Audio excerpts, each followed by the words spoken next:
Thank you, Shauna, and thank you everyone for attending this afternoon. Um, as mentioned today, I'm going to be talking to you a little bit about the different business models that are available to you in Ontario. But before we get going, I just want to make clear that today is just for information purposes only.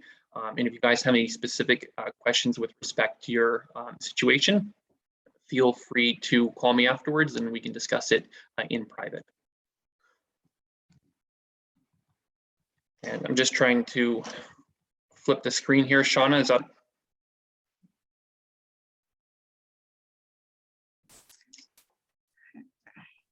Are you able to move it? No, it's here. I'm going to stop sharing for a second. Yeah, I'm gonna, I'll just maybe ask everyone maybe to turn their video off. Sometimes that helps.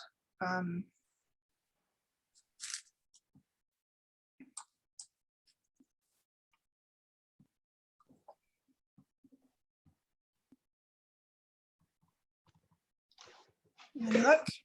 No, it's giving me a bit of grief here. So here, let me try this. So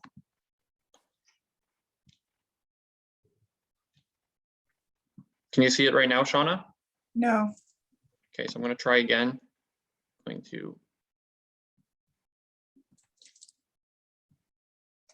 We can see this one. So you may have to, I also had to do that the other day, so it may just be. Okay, so working now? Yes. Okay, I apologize for that. Okay, so just a brief bit about me. As Shauna mentioned, I'm currently a lawyer practicing out of McDonald Duncan in Cornwall. In addition to that, I also am serving as a councillor for the municipality of South Stormont.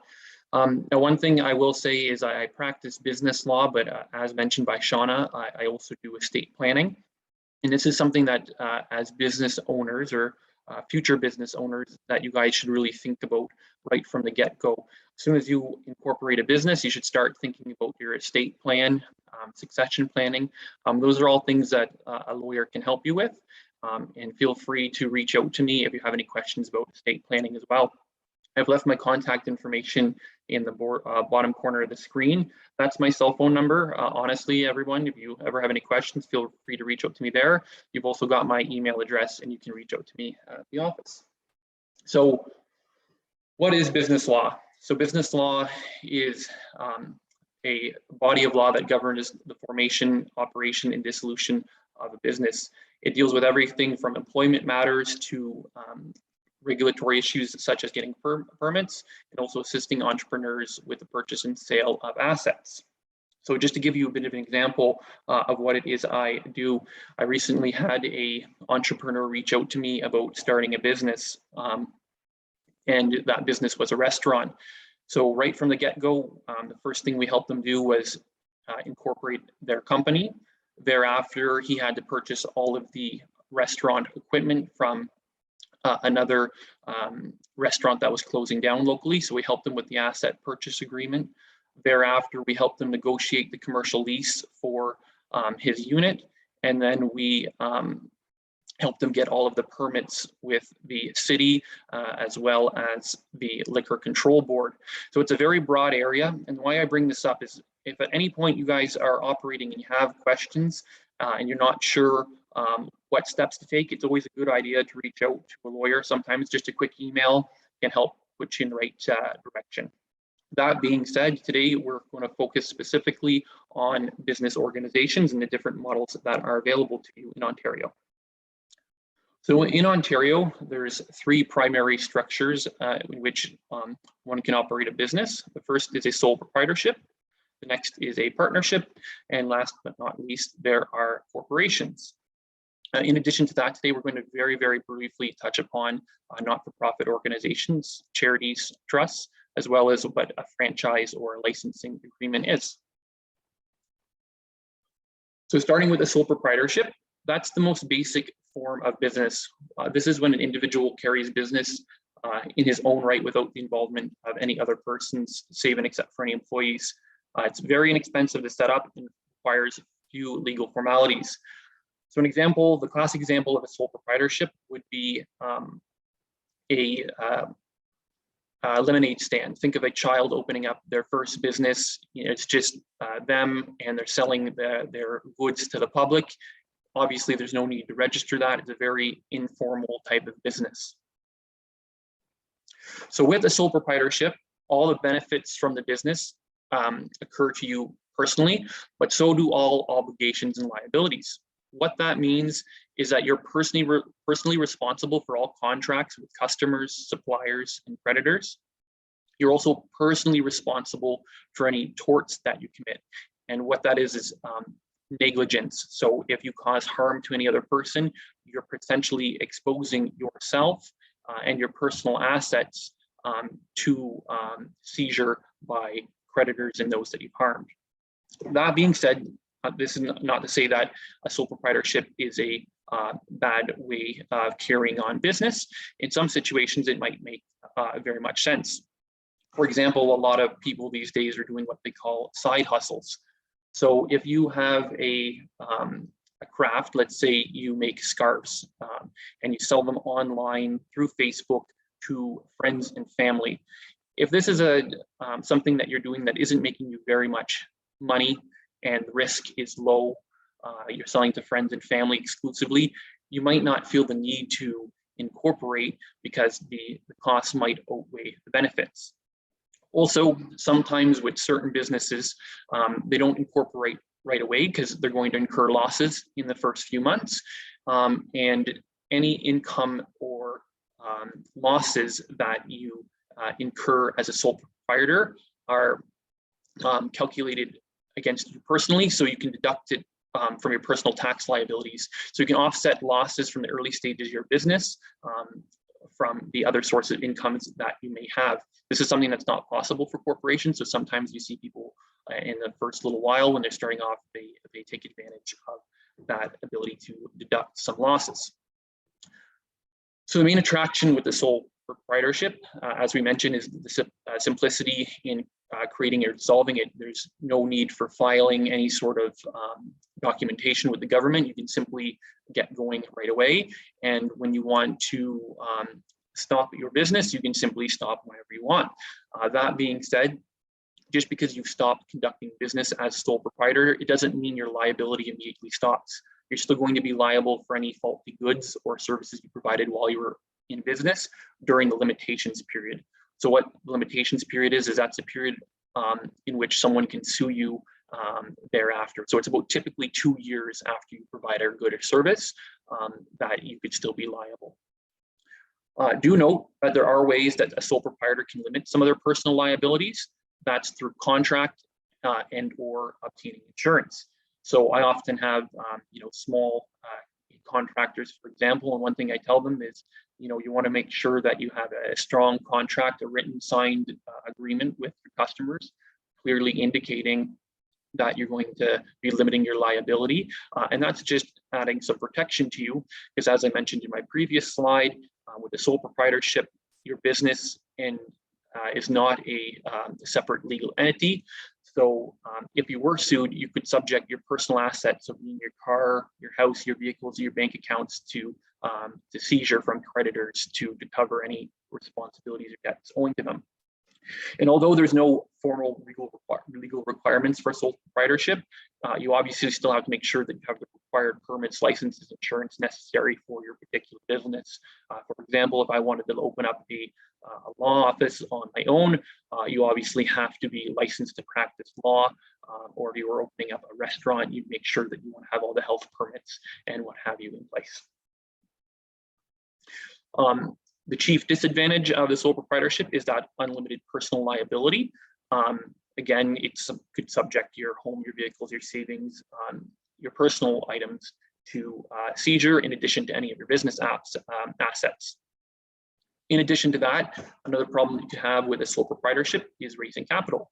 Obviously, businesses need to invest to grow, and the only source of financing available to a sole proprietor is through financing, typically from a bank or a third party, whereas corporations can issue monies,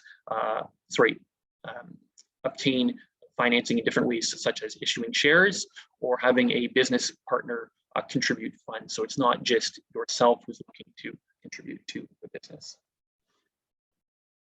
One thing You want to note that if you're operating as a sole proprietor, that you have to operate under your own name, or if you're not going to operate under your own name, you have to obtain a business registration, a business name registration. So for example, if I wanted to open up a restaurant and call it Journey Restaurant, because that's not my own name, because it's not Andrew Gaindo's restaurant, to be able to operate under that name, I have to register my business name under the Business Names Act. This is so that any member of the public could do a search and see who is the owner and operator of that business by searching the name under the registry. If you'd like to register your name, you can obviously contact a lawyer to assist you. They can do a name search to see if there's any businesses using a similar name and provide advice as whether there will be any issues with the proposed name. Obviously, if you're opening up a restaurant, you wouldn't be able to call McDonald's because there's already an existing business, and that could open you up to potential exposure. So it's a good idea before you start operating under a name other than your own, that you reach out to a lawyer, conduct those searches, and make sure that the proposed name is available for use. Another thing to note is when you're operating under a sole proprietorship, your income tax period is the calendar year. However, if you'd like to change that for whatever reason, it is possible to do so, but you need permission from the Minister of National Revenue in advance of doing so. So the next form of business is a partnership. So the difference between a partnership is, instead of you carrying on business in your own right as an individual, you've brought someone else on with you. It can be 2 people, it could be 3, 4, how many ever are in the partnership. Partnerships can also be done with corporations, although for today we're going to focus simply on the most basic form of partnerships. So like a sole proprietorship, it's relatively inexpensive setup, and there's few legal formalities required to create it. Once again, if you're operating a sole proprietor, a partnership, like a sole proprietorship, you need to operate under your own name. And if you're not operating under your own name, you need to register that name under the Business Names Act. So in Ontario, there are 3 different types of partnerships. General partnerships, and that's what we're going to be talking about mostly today. There's also limited liability partnerships and limited partnerships, which we'll touch on very, very briefly. In Ontario, general partnerships and the LLPs are governed by the Partnerships Act, and the limited partnerships are subject to requirements of the Limited Partners Act.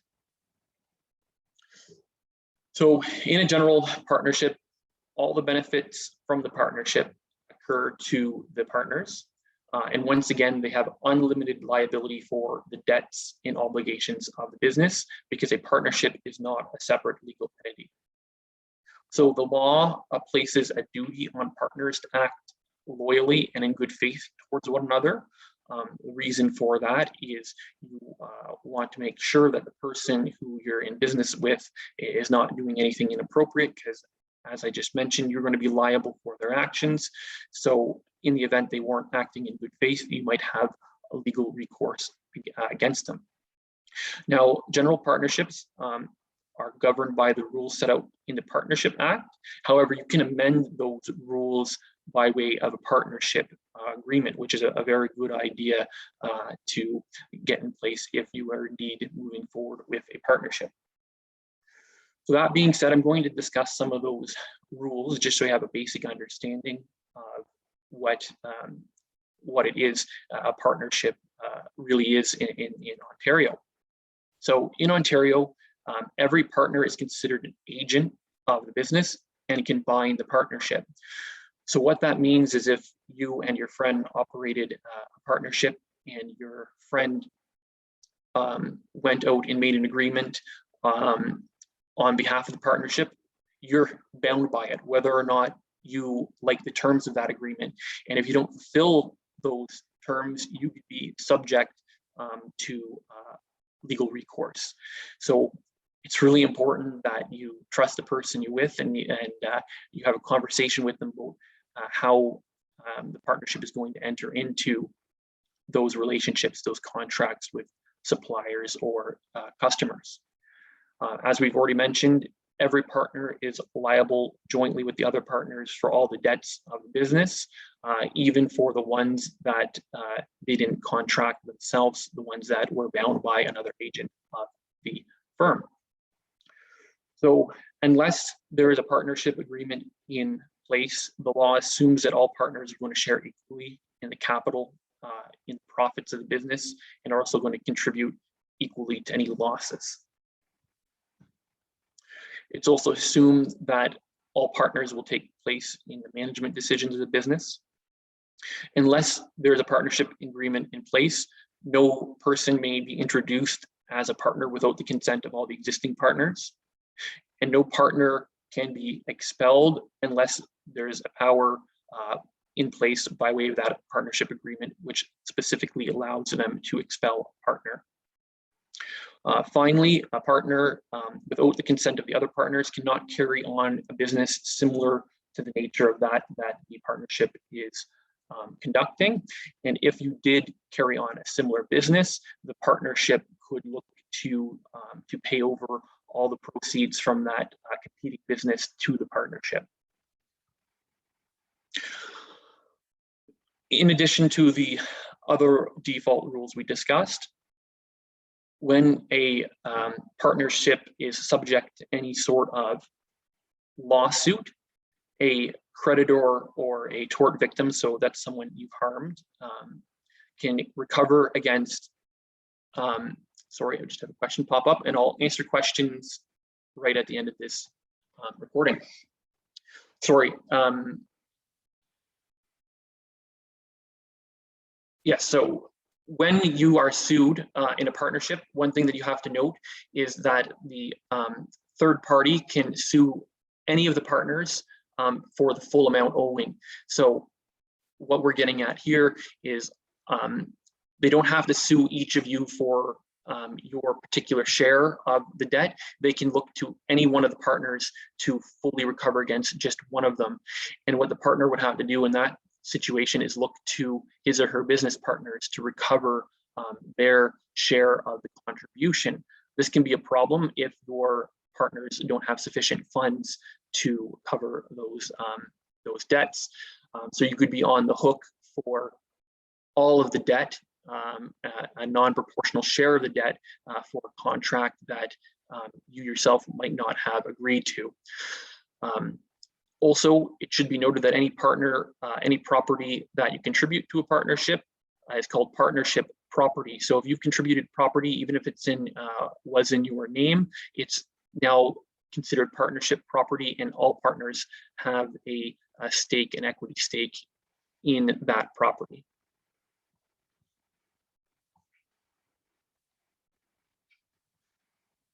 Shauna, it seems to have frozen on me again. Oh, okay, no, it's moving forward. Okay, so all that being said, if you enter into a partnership, it's obviously a very important thing that you choose your partners wisely, because you'll be obligated to perform any of the obligations on them, any obligations of the partnership, even if you didn't specifically agree to them. All that being said, you can see that the default rules often don't make sense for the situation of a partnership.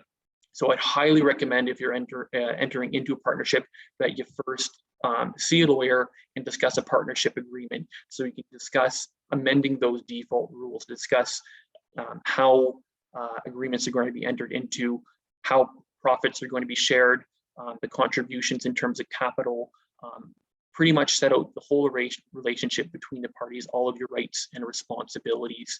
So if you're going down this road, it's a very smart thing to do. So as we've touched on, partnership is not considered a separate legal entity. So once again, all of the profits and losses are going to be to you personally, which allows you to potentially deduct some losses.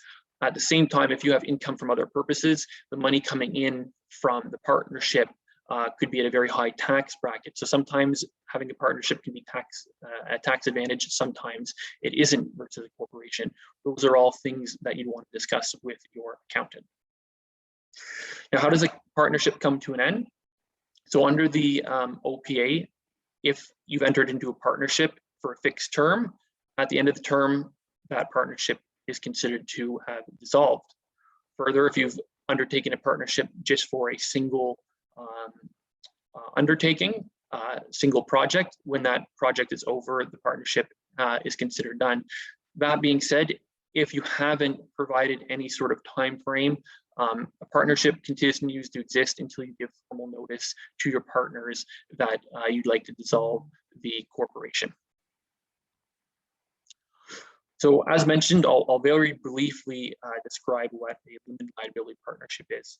So a partnership, the general partnership that we've been discussing so far, is available to essentially anyone, whereas the LLP is available only to certain professions such as lawyers and accountants. The chief difference between your normal partnership and a limited liability partnership is that in a limited liability partnership, you're not responsible personally for the negligence of your partners. So for example, in a law firm, a lot of them operate as limited liability partnerships. If one of my partners was sued for negligence, my personal assets wouldn't be exposed to seizure from a creditor. The partnership property would be, and so would the personal property of that particular partner, but not myself. So that's where you can see that limited sort of liability on the part of the partner who didn't create the issue or the negligence. So why are partnerships and LLPs attractive? Well, as we've mentioned, you have complete freedom of how the business is governed and structured. There's no reporting that really needs to be done to the government, or very little. And it's really easy way to set up how you're going to organize and manage the corporation. And as discussed, often businesses can lose money in the first few years, and you can write off your partnership startup costs and potentially pay a little bit less tax on the income you earned through your regular employment. If you have a second occupation, as you'll be able to write off some of those losses. And the final type of partnership is a limited partnership. So it's kind of a unique situation where you have your general partners who have that unlimited exposure that we've talked about. But there also is a partner who's called a limited partner, where their exposure is limited to only what they've agreed to contribute to the partnership business. This is often a limited partner, someone who's not involved in the management, but rather an investor. To enter into this sort of form of relationship, you have to register under the BNA. This is not something very common, but if it is something where any of you run into a situation where someone is looking to invest in your partnership and you have some questions about whether this mechanism would work for you, feel free to contact my law office. But it's a little bit outside the scope of today's lecture. So finally, the most common form of business organization in Ontario is a corporation. So a corporation comes into existence by filing the incorporation documents with the appropriate government authorities and paying the requisite fees. So a corporation is considered a separate legal entity from its owners. It can have property, carry on business, and possesses certain rights in its own right.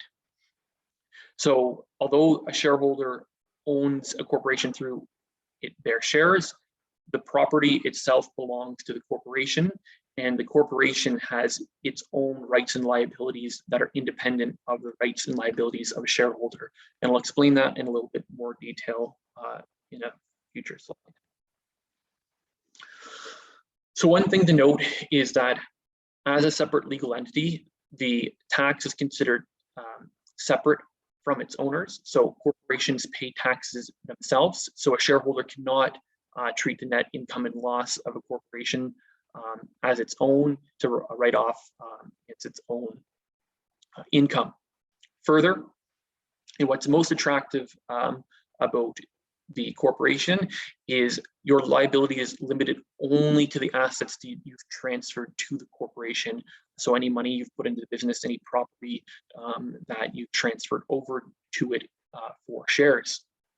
So what this means is, in the event that your corporation was sued, creditors may be able to seize the assets of the business, so anything in the business name. However, they cannot go after you for any unpaid liabilities personally. So this is providing that protection against your personal assets. So your house, your car, your savings, all those things are better protected with a corporation than through the other forms of business model. So what I've done here is just broken down what some of the roles are in a corporation. So you've often probably heard what a shareholder is, about a shareholder, director, and officer. And what I've done here is just giving you a very brief synopsis of what those three roles are. So a shareholder is an individual who owns a portion or a share of a corporation. A share is issued to an individual in exchange for typically some sort of monetary value, and they are issued in an actual share. So you have a certificate, and with that certificate, you are entitled to certain rights as an owner. So the right to the profits in forms of dividend, you're in right, you have voting ability for certain decisions that are being made. You also have a right to the property of the corporation on dissolution. So if the business no longer exists, your share might allow you as a holder of a particular share in a particular class to obtain any of the assets of the business once the business is no longer ongoing. So as a shareholder, one of the things you're entitled to do is vote for directors. So directors are elected by the shareholders, and they are the people that are responsible for the management of the corporation. So directors kind of set your overall direction of the company. They're responsible for the big decisions.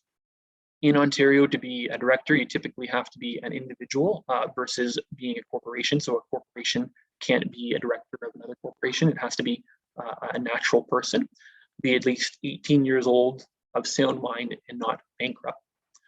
Finally, you have officers, and officers are appointed by directors to perform specific tasks. So there's often a little bit of confusion between directors and officers. So what I like to do is kind of use the example of a municipality. So think of the shareholders as your residents. So the residents of a municipality are able to elect council members who are similar to your directors. So you elect a council. The council provides the overall direction and guidance of the city. However, directors have to hire, similar to councillors, people who will perform the day-to-day tasks. And that would be the employees of the business, or in the case of municipality, your chief building official or what have you. So your officers are things like your president, your secretary, treasurer. They're people that have been given specific tasks by the directors, and they're responsible for performing those tasks on behalf of the corporation. That being said, with a smaller business, you can be a director, shareholder, and officer all at the same time. Often I see that, especially when there's a business where there's only a few people involved. You will indeed see the shareholder, the owner of the business, being the director and the officer. So still with corporations, I've highlighted some key documents that you need to be aware of with respect to corporation. So the first one is your Articles of Incorporation. So this is a document that you file with the government. This creates the corporation itself, and it sets out the fundamental characteristics of the corporation. For example, its name, the number of shares, and the classes of shares that you're allowed to issue. And when I speak to classes of shares, what I'm getting at there is those rights of shareholders that we talked about on a previous slide. You can have different classes of shares, meaning different types of shares that attribute different types of rights and responsibilities to that particular shareholder. Example, sometimes you'll have shares where people are allowed to vote, and sometimes you'll have non-voting shares. So they might be entitled to a portion of the profits, but you don't want that individual necessarily making decisions with respect to business.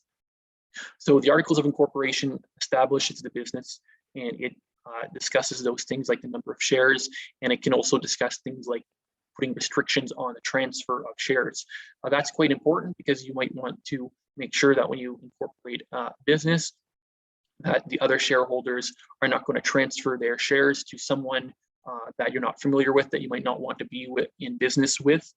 So you'll often see a restriction in the Articles of Incorporation, just making it clear that before shares can be transferred, that proper resolutions have to be passed by the majority of the board or the shareholders before a new individual comes into business.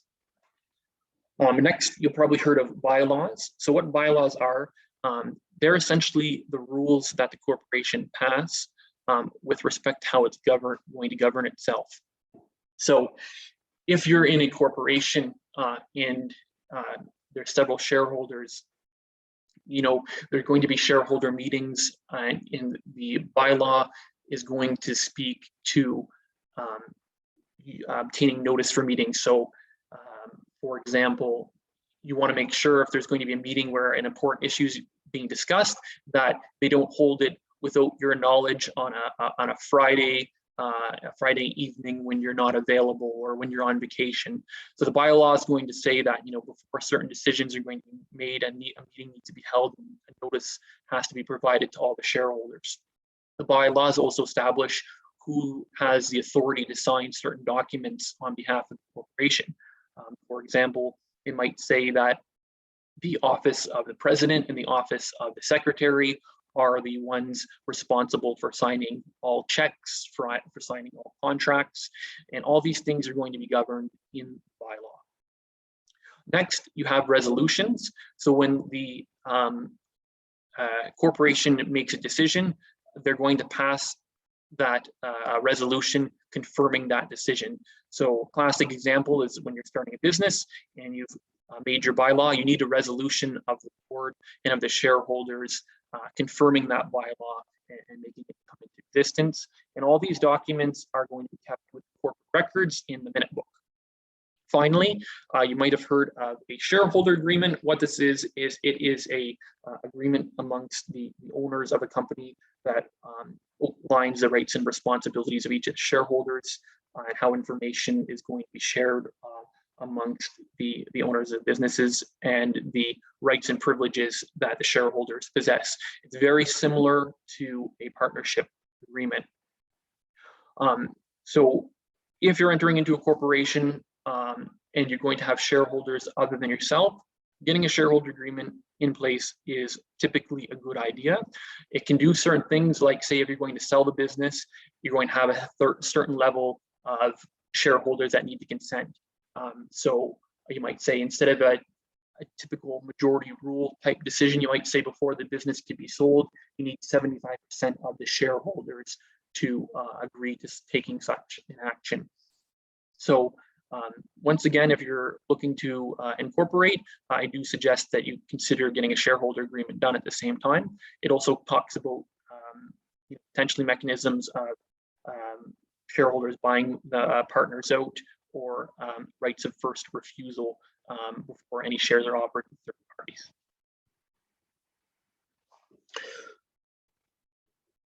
Now, do note that if you're ever running into issues with directors or officers of your business or the other shareholders, there are rights available to you under the Corporations Acts.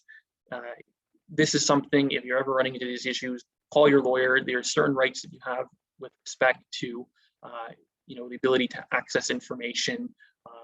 There's duties placed upon the directors and officers to act in the best interests of the corporation. And if you don't feel that is the case, there is mechanisms that you can go about enforcing your rights.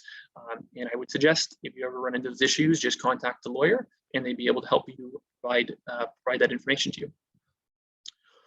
Finally, to dissolve a corporation, that's done by a majority vote of shareholders. It can also be done by a court order or pursuant to statute if the corporation is deemed to be inactive or if it's breached any statutory requirements imposed on that business. So what I've done here is for anyone who's ever interested in incorporating, these are the pieces of information that you're going to be asked to provide, most likely by your lawyer. So I'll go through them very quickly. The first is your proposed name. So as we mentioned briefly at the beginning of this lecture, you're going to want to make sure that the name that you've proposed is available. So you're going to provide that to the law office. They'll conduct a search, make sure that no one else is using a similar name. And if it's good to go, you're going to be able to incorporate under that name. The next thing they're going to ask you is what jurisdiction you want to incorporate under. So in Canada, you can incorporate at both provincial or federal level. If your business is going to be national in nature, we're going to be having clients from all over the country, or potentially looking to expand into other provinces, then a Canadian corporation is likely going to make most sense. However, if you're only going to be local, a Ontario corporation may make more sense for you because it's a little bit cheaper to incorporate, and at the same time, there's a little bit less filing requirements. Other than that, you'd want to provide your lawyer with a brief description of the business, an address for the registered office. So that's the place where all official mail for the corporation would be sent. You'd also want to provide them with information on who you want to be the signing authority for the business, because this will be then put in your bylaws. So for example, you can say that all checks have to be signed by the president, or they have to be signed by the president or the secretary. Next, you'll want to make sure that you provide them with your mailing address, your fiscal year-end date. You want to provide contact information for your accountant and banker. Your lawyer is typically going to want to reach out to, especially your accountant, to discuss your particular situation in the different share classes. Next, you want to provide them with information as to who is going to be the directors and officers and shareholder of the corporation. And finally, the last 3 points deal with your name. You want to provide information on how you came up with the name, because sometimes when you're incorporating at the federal level, the government will ask you how you came up with the name, what it means, just to make sure it's not similar to any other business names already out there. So what I've done here is just kind of a really quick recap of the different business structures and some of the pros and cons that exist amongst the 3 main types of business structures. So starting with the corporation, as we discussed, the main point is that limitation of liability. So you don't have to worry about your personal assets being subject to potential exposure in the event that you were sued. Also, there is the point that a business is a separate legal entity. That is important in so much that it is taxed separately from yourself.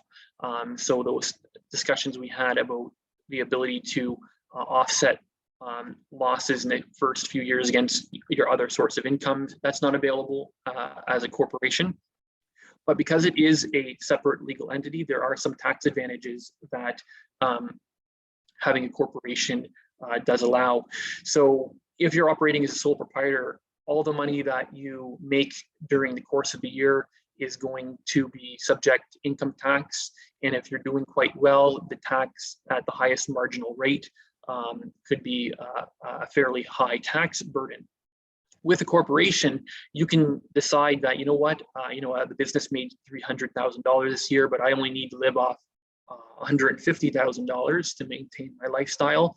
So I'm going to leave some of the money in that in the corporation. I'm going to defer paying some of those taxes and leave it in the business.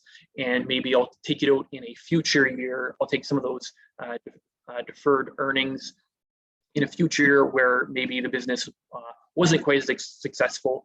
And when you take it out in the future years, you're doing it at a lower marginal rate. And also selling a corporation, there's certain tax advantages for capital gains exemptions.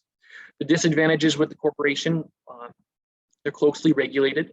So there's requirements to keep your filings up to date, keep your records up to date. Also, for certain jurisdictions, there's a requirement that you either be a citizen or a permanent resident. So for some individuals, setting up a corporation is just not possible because they don't meet those residency requirements. Turning to the sole proprietorship, so its advantages is very easy to set up. You can literally walk out your door, start a sole proprietorship the very next day. You have that benefit of being able to deduct losses. However, the disadvantage is that unlimited liability. Also, can be hard to raise capital versus the other forms of business models that do exist. Finally, the partnership is very similar to the sole proprietorship. The main difference is obviously you've brought other people in, so you potentially could have issues if you have a difficult partner to deal with.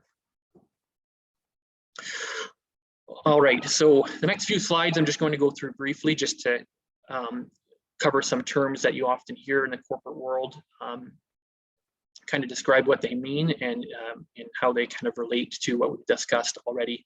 So the first thing is a franchise. So what a franchise is it's the ability to use a specific trademark or trade name in connection with the supply of a good or service. So with the franchise, all of the trademarks are still owned by the franchisor. What you're getting in return is the right to use them. So the classic example is something like a Tim Hortons. So you might have a business, a corporation, and your corporation buys the right of use, the franchise, through a franchise agreement to operate a Tim Hortons in your local community. So the advantages of going this route is that you're getting something that already has the name recognition. You're getting a business where there's going to be know-how, expertise, and goodwill that the franchisor has already built up, and they're going to provide that information to you. So if you have the available funds, a franchise can make a lot of sense, as you're getting all of the name recognition, like I said, and all of the expertise from the franchisor passed on to you, and the right to use that in a particular location. Biggest disadvantage of that franchise is the fact that you have a limited control of what the business can do. Often a franchise or is going to say that you can only have certain things, for example, going back to Tim Hortons, on your menu, or you can only conduct yourself in a certain manner, or you can only advertise in certain fashions. So franchises are very sometimes limited in how they can operate, and that's what really distinguishes it from your mom and pop shops. Next, you have a license, which is very similar to a franchise. What this is once again, it's a contractual relationship where a third party is providing you with the right to use a certain product or a certain trademark on their behalf in a certain region. Biggest difference between a license and a franchise typically is that a franchise is way more involved in the day-to-day operations of the business, so they're more concerned on the control, so there's less flexibility in how you'd operate your business. Finally, and maybe a little bit outside the scope of this lecture, well, sorry, with respect to the for-profit businesses, I did want to touch on charities and not-for-profits.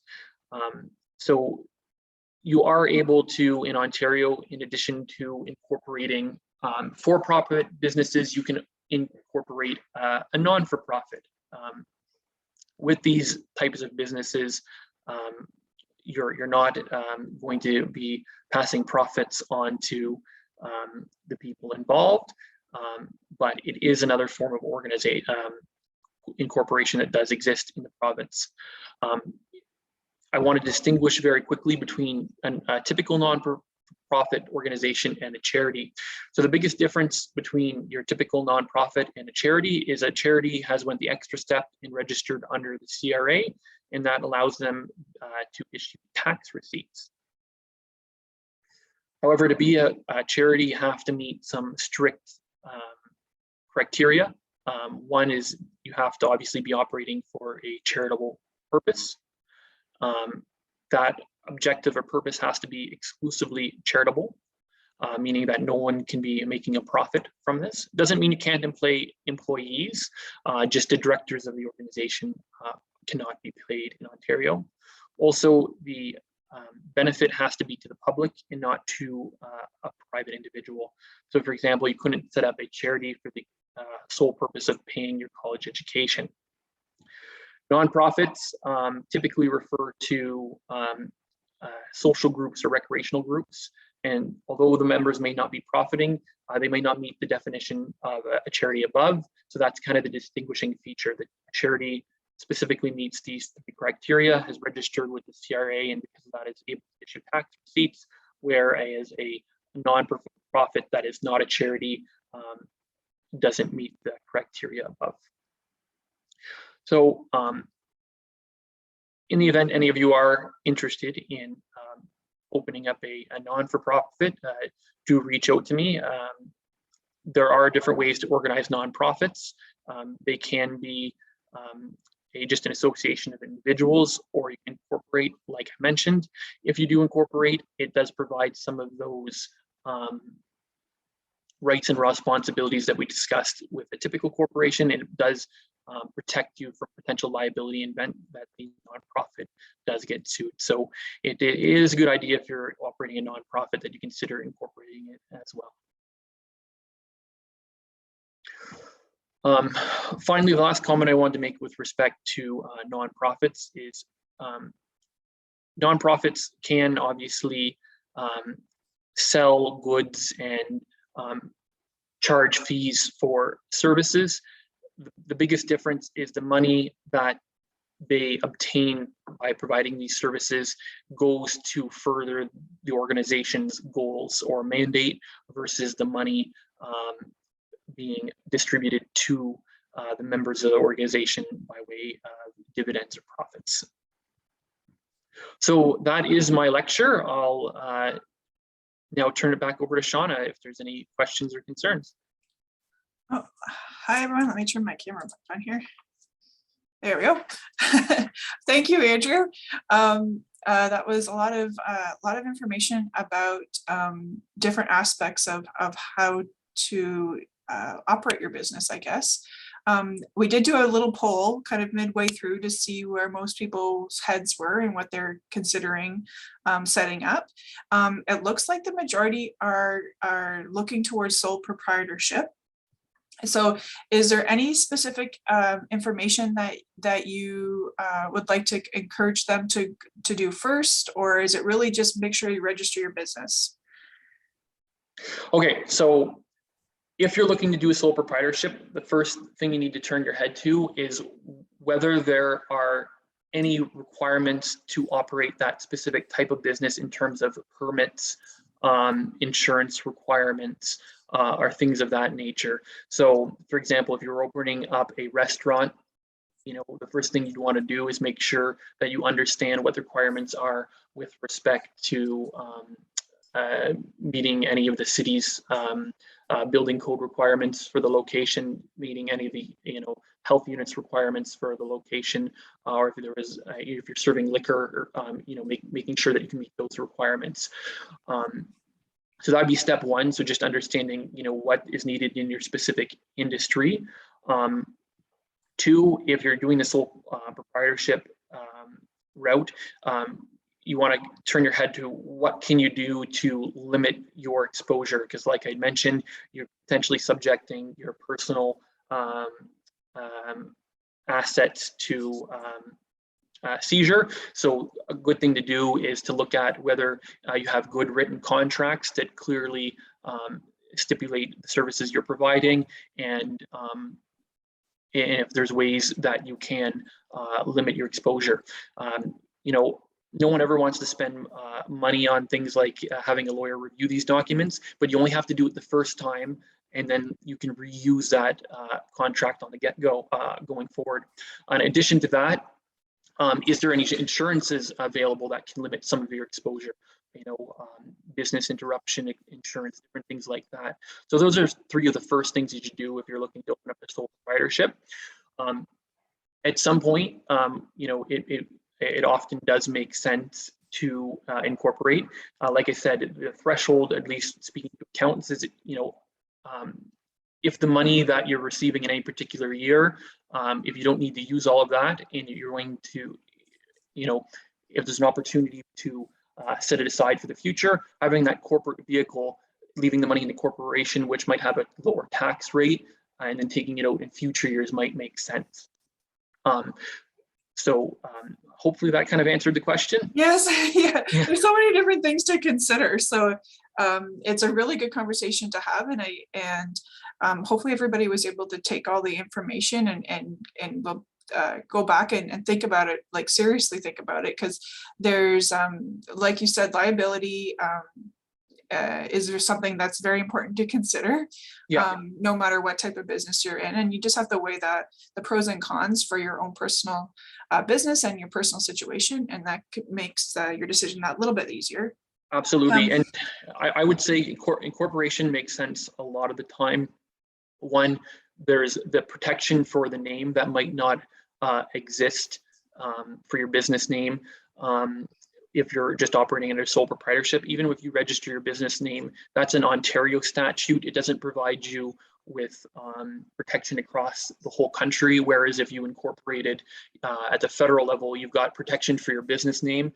So that's one advantage. Another advantage, like we mentioned, is that separate legal entity. So you're not, you know, subjecting your assets to personal assets to seizure.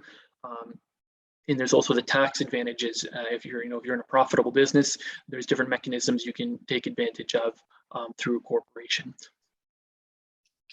We do have a couple of questions. Yep. So one, and Katie, feel free to jump in.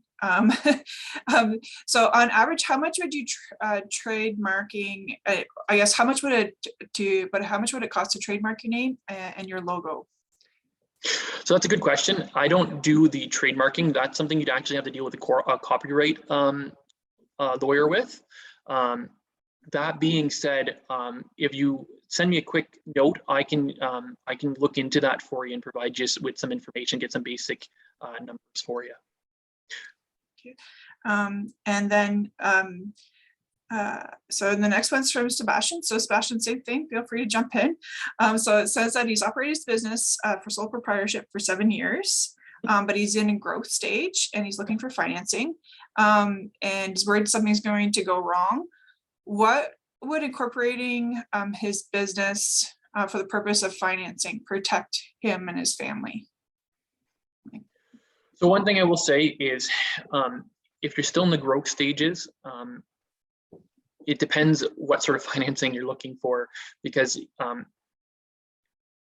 if you're going to finance with a bank, they might still have you sign personal guarantees, so you could still be responsible in that, right? What a corporation does is it provides different mechanisms for potential raising of funds. So what you could do is you could, instead of taking out a loan, you could offer preferred shares as an example. What this would do is someone would get essentially an equity stake in your business in the event that you're able to fulfill your debts. There's all sorts of different kind of mechanisms available when you have a corporation that aren't available when you're a sole proprietor, through the use of the issuance of those shares in different classes. I know that's kind of talking in the abstract. It's just hard to provide advice without understanding your particular situation. Sebastian, did you have a follow-up with that, or does that answer your question? It's especially for these particular this particular topic, it's so individualized, and it really depends on what your business is, what your situation is, what stage you are in your business, what it is you're actually protecting, and what are your long-term goals. So there's a lot of different things to consider, but the great thing about Andrew's presentation was it gave a really good representation of what the choices are and what you need to think about in order to start planning ahead for a part of your business plan, but also in your financial forecast, and really thinking about how your business is going to look now and in the future. Yeah.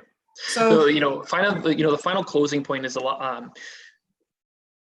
Canada has become the second most litigious country in the world, meaning we're, other than the United States, the most likely to sue each other. And even if it's a frivolous, there's always a cost to defending these things, or if they are successful, let's say you operate a good business, but on one particular day, one thing went wrong, it's that risk that you're taking of your personal assets being exposed to these potential lawsuits. And that's probably, as a lawyer, that's the number one reason I would recommend incorporating. You can contact my office. You'd be surprised. Incorporation is not going to cost you $5,000–$10,000. It's not a difficult process to go through. We can have an incorporation done in a couple of days. So it's definitely something worthwhile if you're in business to reach out to whomever your lawyer is and get a quote, because you'd be probably surprised by the fees and how quick they can do it for you. Great, thank you, Andrew. Very much appreciate your time today. I gave lots of people things to consider, and if you're thinking about what our conversation was today and you'd like to review both the recording and the presentation, it will be available to you, and you're welcome to follow up with myself or with Andrew directly, and we can kind of go from there. I've included Andrew's contact information in the chat, but it will also be provided within the presentation. That's it for today. Thanks, everyone. Have a good afternoon. Thank you all. Thank you, you too. Thanks a lot, Andrew. Have a great day. Bye, everybody. Thank you. That was very interesting. Thank you.